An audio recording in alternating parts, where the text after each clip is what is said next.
You're watching The Source on CNN Philippines. I'm Pinky Webb. Let's now speak to Marikina Mayor Marcy Teodoro. Mayor, good morning. And let me ask already the first question. I just want to know, nag-umpisa na ho ba kayo ng vaccination ng A4?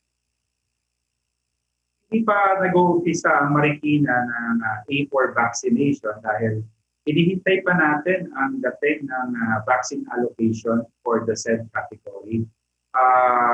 According to Secretary Charlie Galvez, we could expect the arrival of the vaccines around June 14. And by June 14, hopefully the supply will be steady on that, starting on that day. Ang problema, Pinky, ay yung steady supply ng bakuna. Hindi na yung vaccine hesitancy. As we speak, we have 80,000 individuals pending in our list waiting to be vaccinated upon the arrival of the new allocation.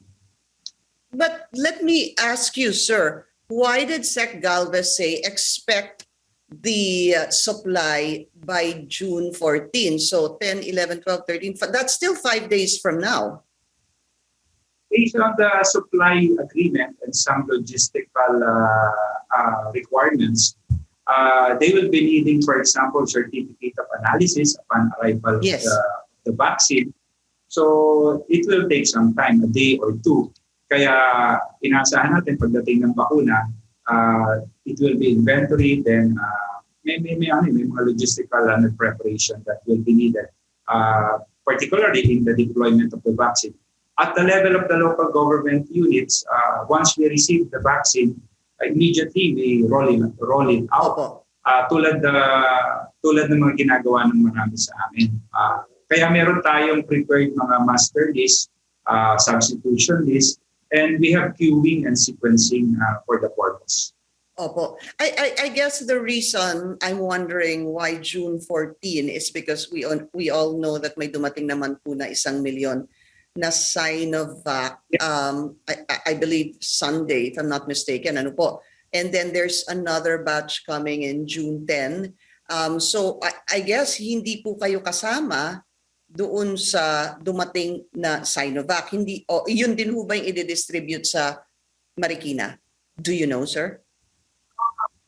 I-expect natin na may di-distribute sa Marikina bahagi ng 1 milyon. Pero yung 1 million na doses, bear in mind that it will only be good for 500,000 individuals since based on the vaccine protocol, you need to reserve the second dose for the second vaccination schedule. Kaya maliit yung 1 million na yun na doses. Kaya inaasahan natin dahil nga in the NCR plus in the adjacent provinces, it will be what we call equitably distributed based on the need and on the necessity on the ground. Kaya the reason why we're looking at June 14 is that by June 14 we're expecting a very steady supply of vaccines that we can vaccinate based on the target that we have set. For example, in Marikina, we're targeting by June 14 to inoculate around 5,000 to 7,500 individuals a day in order for us to achieve what the target that we have set of 260,000 individuals to be inoculated. At this rate, thinking, nakakapagbakuna na tayo ng 95,000 individuals. So kaya meron tayo more or less mga 165,000 pang target. Kung makapagbakuna kami ng 5,000 or 7,500, in a month's time, we will be able to finish the target for the herd immunity. At any rate, ay sinasabi rin pa na Pinky na hindi ang target natin yan is hindi lang herd immunity, population control, population protection rather. Population protection. Kaya that's what we're targeting, the population protection. So to your constituents who are watching us right now, Mayor, yung nasa A4, wag na muna sila umasa na magkakaroon ng vaccination from here on, June 9 hanggang June 13. Ang pinakamaaga, you're saying, is June 14. We need to clarify that, Mayor, kasi nga, di ba nagkaroon ho ng ceremonial vaccination sa isang mall sa Pasay, and there were also, I believe, some LGUs who started their vaccination. Pero natigil din po ito dahil nga kulang yung supply. So diyan po sa Marikina, wag po muna umasa si A4 hanggang June 14. Ang ginagawa natin, thinking ngayon, in-expand natin yung capacity natin.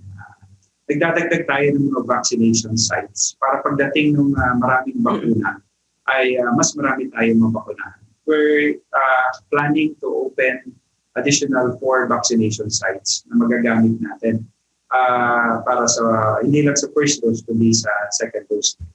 Meron kaming natanggap na yung umaga, Pinky. I would like to acknowledge the receipt of the said vaccines from DOH around 2,000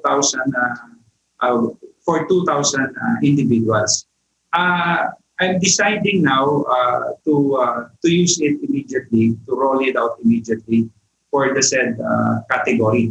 Yun ang maasahan nila ngayon. May mababakunahan na konti, pero hindi pa mababakunahan yung marami at hindi pa mababakunahan yung lahat na naghihintay ng A4, Pinky.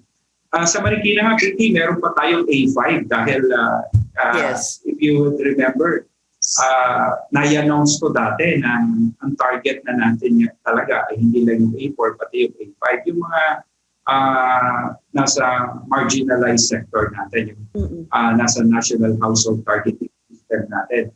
Sa kabuuan, meron kami nakapila ngayon, Pinky, ng mga 80,000 na tao, individuals na kailangan mabakunahan belonging to A4 and A5.